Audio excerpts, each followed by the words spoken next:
আমি তো ডক্টর ইউনূসকে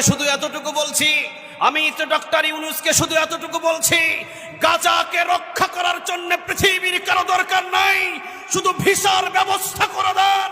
হাজার হাজার লক্ষ লক্ষ বীর মুজাহিদ গাজায় জীবন দিতে বাংলাদেশ থেকে প্রস্তুত আছে, ঠিক না বেঠে? হাজার হাজার যুবক প্রস্তুত আছে।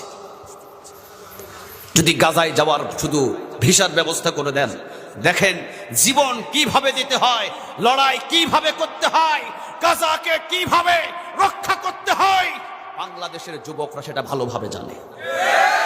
বাংলাদেশের যুবক এত সহজেই তাদেরকে হার মানানো যায় না। 17টা বছর পর্যন্ত এই বাংলার জমিনের ভিতরে যুবকদের উপরে অত্যাচার হয়েছে, যুবকদের গুম করা হয়েছে, যুবকদের ঘুম হারাম করা হয়েছে। এরপরও বাংলাদেশ থেকে একটি দলকে কেউ মুছে দিতে পারে না। বাংলাদেশের যুবকেরা জানে, বাংলাদেশের বীর মুজাহিদেরা জানে যে 17 বছর নয়, 17,000 বছর যদি কোনো জালিম ক্ষমতায় বসে থাকে আর আমাদেরকে যদি হত্যা করে, হামলা দেয়, মামলা দেয়, জেল দেয়, জুলুম দেয়, এরপরও কোরআন বুকে নিয়ে ময়দানে 17,000 বছর লড়ে যাবে। পিছনে হাঁটার জন্য বাংলার যুবকদের জন্ম হয় না।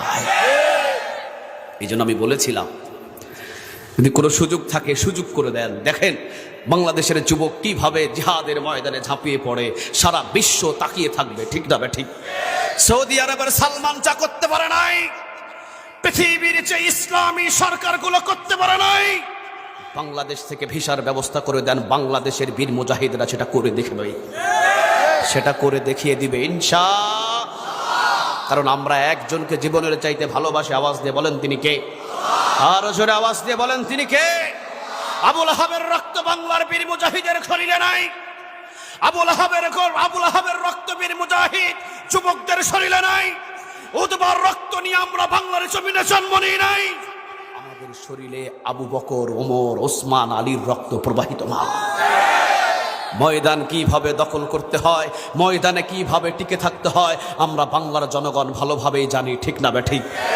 এই জন্য আমি মাঝে মাঝে বলেছিলাম, নাম ধরে আজকে বলে দিচ্ছি, বাংলার এই জমিনে আজকে এই চট্টগ্রাম সদাহা বিছিন্নপাড়া আলম সওদাগরের উদ্যোগে তাফসীরুল কোরআন মাহফিলে নাম ধরে একটা দলের নাম বলে দিচ্ছি। আমি এই চট্টগ্রামের ভিতরে 4 বছর মাহফিল করতে পারি নাই, 4 বছর মাহফিল করতে পারি নাই।